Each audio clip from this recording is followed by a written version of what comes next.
they can also use chalk on the sandpaper. That's just one way. And little trays of sand where they make the letters in the sand. Yes, I have some moon sand that we do in small groups. That's kind of fun for them too. They actually really like it. That's awesome. That's now awesome. I wrote down the sandpaper because I've never heard of that one. Do you think that would be too rough for their fingers, or? Well, they're just feeling it. They're not, pushing down, but they're just feeling it. And then using the chalk on there is a different feel too. It's Yeah. kind of fun. I like that. Yeah, I wrote that down. Let's see, what's another one? Oh, and if you have a student, as you're thinking about fine motor, if you have a student who's you find is really kind of low, and this happens in centers too, is little activities where they need to use like a I'm so sorry about my ability to articulate here, like ice tongs. Okay. And or some kind of system where they little grabbers where they have to pick up things and put them in. That strengthens their little hands a little bit. Let me repeat it back to make sure I understand. So they're going to use kind of like ice tongs, maybe even like salad tongs.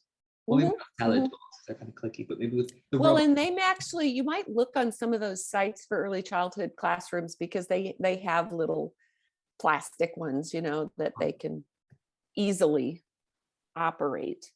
And then they're just going to like maybe move one item somewhere else, or maybe something like a marble into a cup. Oh. Yeah. Start with something easy, like maybe a cotton ball or a little toy or something, but and you can also make that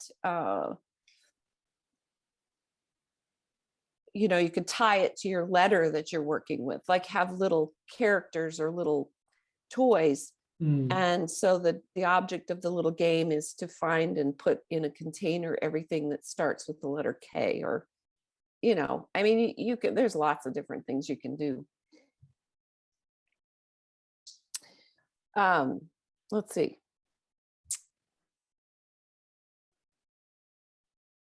Yeah, I just love, and with your community helpers, just looking at that, there could be lots of different, holy cow, lots of different activities you could be doing with that.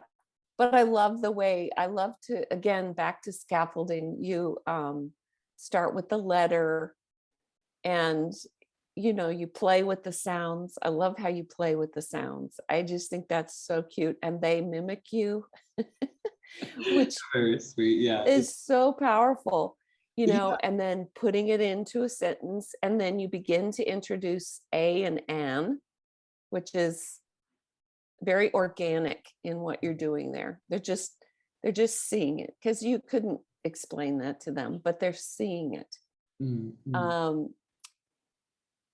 I love, yeah. And you put songs in there. That's so important for repetition. And then your little chant. I love that chant. And, and I don't know if you do this, but once they know it, you let them do the repeated words, right? So you read that first sentence and then you point to them and they do play, play, play, so that they begin to see where they come in the text. And you can do that with, there's tons of great children's books that have repeated phrases, repeated words, which is really one of the best ways to introduce literacy. I might email you asking if you can recommend any titles later for that. Yes. Okay. Hang on, I got something showing up here on my screen, of course. There we go. I loved how you stopped your little video, or you said the kids' names as their names came up in that little alphabet song. That was cute. And then again, you introduced blends, which is scaffolding, right? Or I don't know if it was introducing, but moving to the blends. Mm, mm.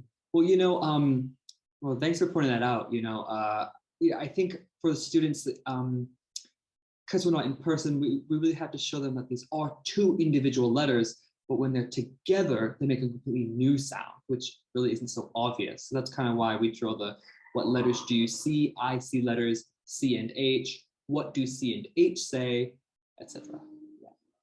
Well, and if you think about the next step, then it's looking at CVC words, right?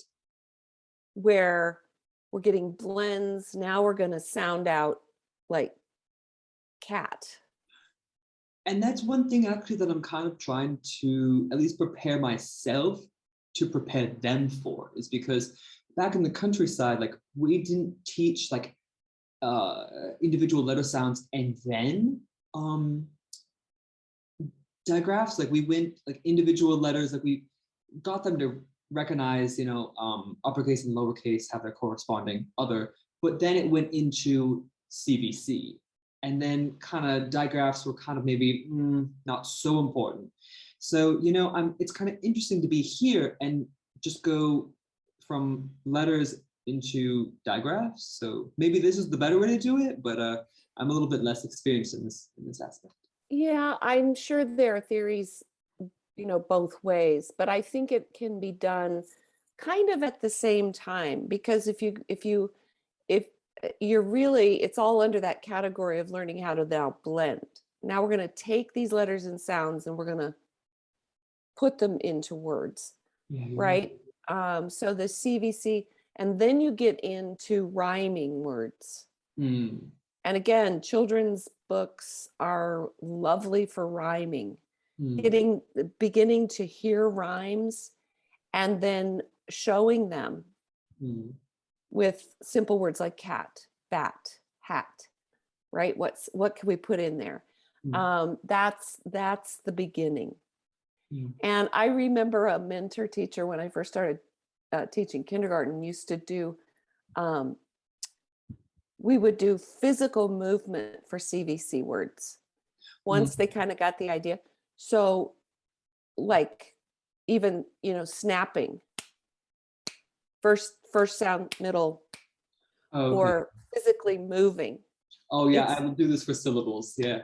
Huh. Yeah, syllables, so using those physical activities, they begin to kind of do that in their own minds. But anyway, that's more end of kindergarten, in my mind. I mean, some kindergartens are so, especially in different countries, so rigorous that they're teaching kids, pushing them, I think, beyond that. But anyway, into kindergarten, into first grade, having that basic foundation is really important. And another thing too is environmental print, stop signs, or I don't know how you could do that. What would they see in China that would be, recognizable? McDonald's, stop signs, things like that, where they begin to connect that has meaning.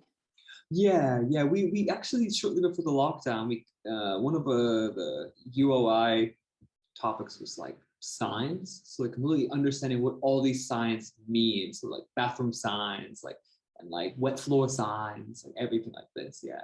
So I think that could really activate prior knowledge and also kind of refresh prior knowledge as well. Yeah. Sure.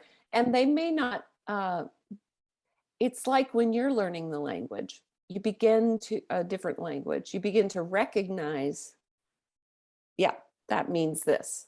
You know what I mean? Yeah, exactly. And so it's a lovely thing to do along with everything else. So yeah, oh, lovely.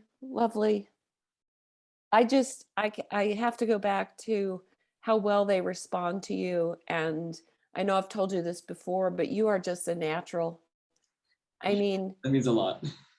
You can't, I know I've said it before, but you can't teach that. You have this natural ability to connect and build rapport with students, and they're with you.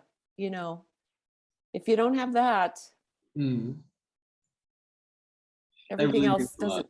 doesn't happen. So you just keep that up. That's just beautiful. So